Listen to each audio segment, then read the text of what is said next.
আসসালামু আলাইকুম। চলে আসলাম ওয়াইডার অ্যাঙ্গেলের নতুন একটি ভিডিও নিয়ে। আজকে আলোচনা করব ইরানের যুদ্ধ প্রস্তুতি এবং মধ্যপ্রাচ্যের পরিবর্তিত পররাষ্ট্রনীতি এবং এর নতুন সমীকরণ নিয়ে। গত 12 দিনের যুদ্ধে ইসরায়েল ব্যাপকভাবে ইরানের কাছে মার খেয়েছে। ইরানের টপ জেনারেলদেরকে শহীদ করে ইরানের অভ্যন্তর থেকে ড্রোন হামলা এবং আমেরিকা ইরানের আলোচনার মাঝখানেই ইসরায়েল অতর্কিতভাবে মিসাইল হামলা করেও শেষমেশ সুবিধা করে উঠতে পারেনি। ইরানের supreme leader Ayatollah Ali Khamenei ওনার দিক নির্দেশনায় এরকম আকস্মিক হামলার মধ্যেও ইরানের আইআরজিসি এবং সামরিক বাহিনী ঘুরে দাঁড়িয়েছে। আমেরিকা ন্যাটোর সব রকম সাপোর্ট পেয়েও ইরানের মুহুর্মুহু মিসাইল ও ড্রোন হামলায় ইসরায়েল কুপোকাত হয়ে যুদ্ধবিরতিতে সম্মত হয়েছে। তবে যুদ্ধবিরতিতে গেলেও ইরান কিন্তু বসে নেই। আয়াতুল্লাহ আলী খামেনি রসুল সাল্লাহ আলাইসাল্লামের ৩৮তম বংশধর। তিনি ১৯৮১ থেকে ১৯৮৯-এর ইরাক ইরান যুদ্ধ চলাকালীন ইরানের রাষ্ট্রপতির দায়িত্ব পালন করেন। তিনি ইরানের সামরিক বাহিনীকে প্রত্যক্ষভাবে দিক নির্দেশনাও প্রদান করে থাকেন। আয়াতুল্লাহ আলী খামেনির অনুমান অনুসারে ইসরায়েল যুদ্ধবিরতিতে গেছে শুধুমাত্র সময় ক্ষেপণের এবং একটু গুছিয়ে নেওয়ার উদ্দেশ্যে। কিছুদিনের মধ্যেই ইসরায়েল আমেরিকার সহায়তায় নতুন করে ইরানে আক্রমণ করে বসতে পারে।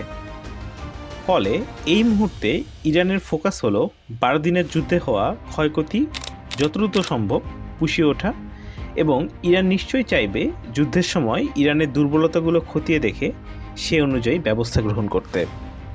ওয়াইডার অ্যাঙ্গেলের সম্পূর্ণ নিজস্ব অ্যানালাইসিস, ইরানের মোটা দাগে 4টি দুর্বলতা ছিল। প্রথমত, ইরান অতিমাত্রায় মিসাইলের উপর নির্ভর করেছে। ফলে মিসাইল ও ড্রোনের ঘাটতি দেখা দিতে পারে যদি দীর্ঘমেয়াদী কোনো যুদ্ধ হয়। দ্বিতীয়ত, ইরানের অভ্যন্তরে মোসাদের গোয়েন্দা ভিত্তি এবং অভ্যন্তরীণ দাঙ্গার শঙ্কা।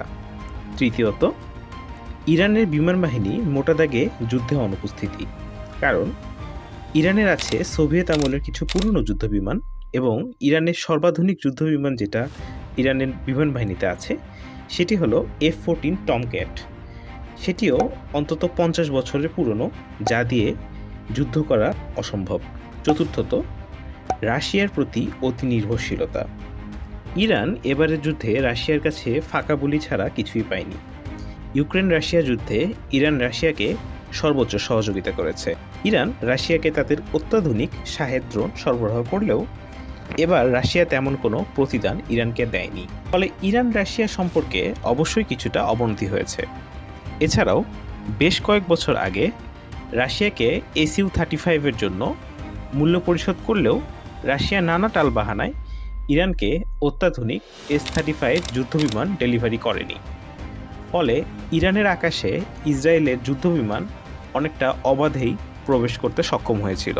খেয়াল করলে দেখবেন 2 নম্বর দুর্বলতা বা অভ্যন্তরীণ দাঙ্গার আশঙ্কা ছাড়া বাকি সবগুলো দুর্বলতার কারণই হলো ইরানের কাছে পর্যাপ্ত পরিমাণে যুদ্ধবিমান না থাকা এবং স্যাম বা সারফেস টু এয়ার মিসাইলের সম্ভাব্য ঘাটতি। ইরান মূলত এই দুটি বিষয় নিয়েই কাজ করছে।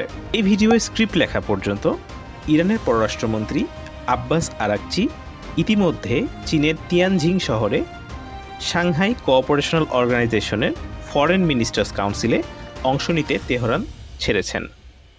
উক্ত এসসিও মিটিংয়ে চীনা পররাষ্ট্রমন্ত্রী ইয়াং শিয়ের সাথে ইরানের পররাষ্ট্রমন্ত্রী আব্বাস আরাকচি একটি দ্বিপাক্ষীয় বৈঠক করবেন।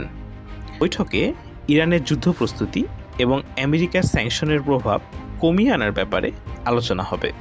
এবার দেখা যাক চীন কিভাবে ইরানের সামরিক শক্তিকে অনন্য উচ্চতায় নিয়ে যাবে।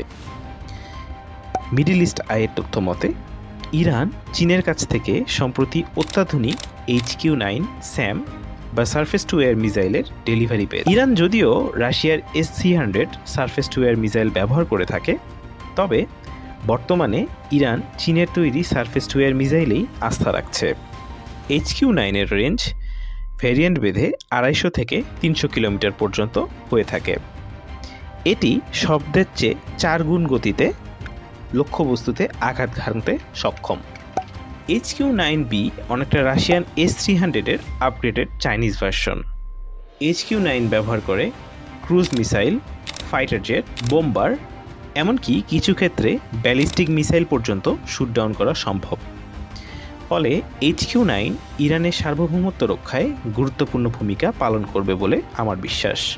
HQ-9-এর সফল ব্যবহার করেছে সম্প্রতি পাকিস্তান ভারতের বিরুদ্ধে যুদ্ধে, এবং যুদ্ধের ফলাফল আমরা সবাই জানি। এবার কথা বলবো ইরানের গেম চেঞ্জিং ডিল নিয়ে, যা মধ্যপ্রাচ্যের পররাষ্ট্রনীতির সমীকরণকে ওলটপালট করে দিতে সক্ষম। ওয়াইডার অ্যাঙ্গেল বিশ্বাস করে চীনের কাছ থেকে 36টি J-10C কেনার জন্য ইরান চুক্তি করতে যাচ্ছে, বা এমনটাও হতে পারে অলরেডি চুক্তিটি সম্পন্ন হয়েছে। সঙ্গত কারণে চীন এরকম চুক্তির কথা স্বীকার করবে না, তবে ইরান যে J-10C ডেলিভারি অচিরে পেয়ে যাবে সে বিষয়ে মোটামুটি নিশ্চিত হওয়া গেছে। আগামী পর্বে আলোচনা করব কিভাবে J-10C যুদ্ধের মোড় ঘুরিয়ে দিতে পারে এবং ইরানকে যে কোনো যুদ্ধে বাড়তি অ্যাডভান্টেজ দিতে পারে। এছাড়াও J-10C এর সাথে ইসরায়েলের যুদ্ধ বিমানের তুলনামূলক আলোচনা করে দেখিয়ে দিব ইরান কোন স্ট্র্যাটেজিতে আগাচ্ছে এবং কেন। ভিডিওটি ভালো লাগলে লাইক এবং সাবস্ক্রাইব করে পাশে থাকবেন। খুব শীঘ্রই দেখা হবে পার্ট 2-তে।